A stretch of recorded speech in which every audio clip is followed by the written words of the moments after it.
TDP Mahanadu రెండవ రోజు కార్యక్రమాలు కడపలో ఘనంగా జరుగుతున్నాయి. ముందుగా దివంగత మాజీ ముఖ్యమంత్రి టీడీపీ వ్యవస్థాపకుడు ఎన్టీ రామారావు జయంతిని పురస్కరించుకొని పార్టీ అధినేత చంద్రబాబు నాయుడు ఎన్టీఆర్ విగ్రహం వద్ద ఘనంగా నివాళులు అర్పించారు. సినీ రాజకీయ రంగాల్లో మకుటం లేని మహారాజుగా వెలుగొందిన మహామనిషి ఎన్టీ రామారావు అని చంద్రబాబు వ్యాఖ్యానించారు. తెలుగు జాతి మొత్తం ఆరాధించే ఏకైక నాయకుడు ఎన్టీఆర్ అని పేర్కొన్నారు. ఎన్టీఆర్ అంటే క్రమశిక్షణ, నీతి, నిజాయితీ, పట్టుదలకు మారుపేరని, తెలుగు జాతి ఉన్నంత వరకు ఎన్టీఆర్ తెలుగు ప్రజల గుండెల్లో ఉంటారని పేర్కొన్నారు. 3 దశాబ్దాలకు పైగా సినీ రంగంలోనూ, దశాబ్దానికి పైగా రాజకీయాల్లోనూ తిరుగులేని విధంగా రాణించి చరిత్ర సృష్టించారని కొనియాడారు. పాలకులు అంటే ప్రజాసేవకులని చెప్పి రాజకీయాలకు కొత్త అర్థాన్నిచ్చిన గొప్ప నేత ఎన్టీఆర్ అని చంద్రబాబు వివరించారు. యుగ పురుషుడు మనల్ని ఆశీర్వదించడానికి స్వర్గం నుంచి దిగొచ్చి నిండు మనసుతో ఆశీర్వదించాడు. అది కూడా మీరు ఒకసారి చూస్తే, నేను ఐటీ మాట్లాడాను, అప్పుడు నమ్మలేదు. ఇప్పుడు ఎన్టీ రామారావు గారే వచ్చి మనల్ని దీవించారంటే అది ఆర్టిఫిషియల్ ఇంటెలిజెన్స్ అని చెప్పి కూడా నేను మీకు తెలియజేస్తున్నా. ఆయన తెలిసిన వాళ్ళకందరికీ అర్థమవుతుంది. ఇలాంటి వినూత్నమైన కార్యక్రమాలతో మనం ముందుకు పోతున్నాం. మహానాడుకి సముద్రంలా పోటెత్తి వచ్చిన తెలుగు తమ్ముళ్లకు, చెల్లమ్మలకు, టీడీపీ వీరాభిమానులకి అందరికీ మరొకసారి నమస్కారాలు.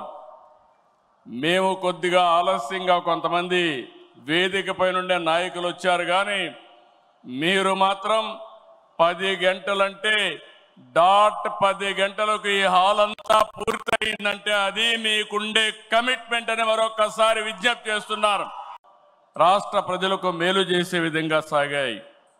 ఈరోజు మన పార్టీ వ్యవస్థాపక అధ్యక్షులు, తెలుగు తేజం, తెలుగు ప్రజల ఆత్మ గౌరవ శిఖరం, తెలుగు పౌరుషం, సినీ రాజకీయ సార్వభౌముడు శ్రీ నందమూరి తారక రామారావు గారి జయంతి.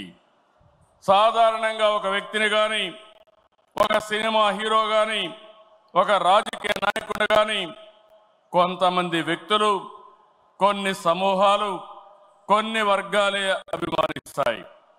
కానీ తెలుగు జాతి మొత్తం అభిమానించి, ఆరాధించే, గుండెల్లో పెట్టుకునే ఏకైక నాయకుడు నందమూరి తారక రామారావు గారు.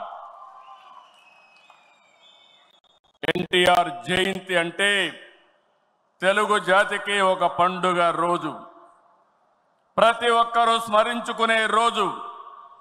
మనకు తెలిసిన, మన కళ్ళ ముందు కనిపించిన యుగ పురుషుడు ఒకే ఒక వ్యక్తి ఎన్టీఆర్. ఒకే వ్యక్తి 2 రంగాల్లో రారాజుగా రాణించడం మనం చరిత్రలో చూడలేదు. ఎన్టీఆర్ జీవితంలో ఎన్నో మలుపులు, మరెన్నో మెరుపులు, ఇంకెవరి జీవితంలో చవి చూడని మజిలీలు.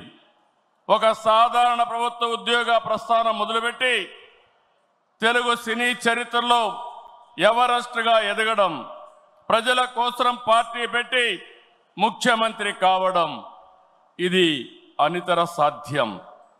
ఎన్టీఆర్ జీవితం పాన్పు కాదు, నిరంతరం పోరాటాలతోనే ఎదిగారు.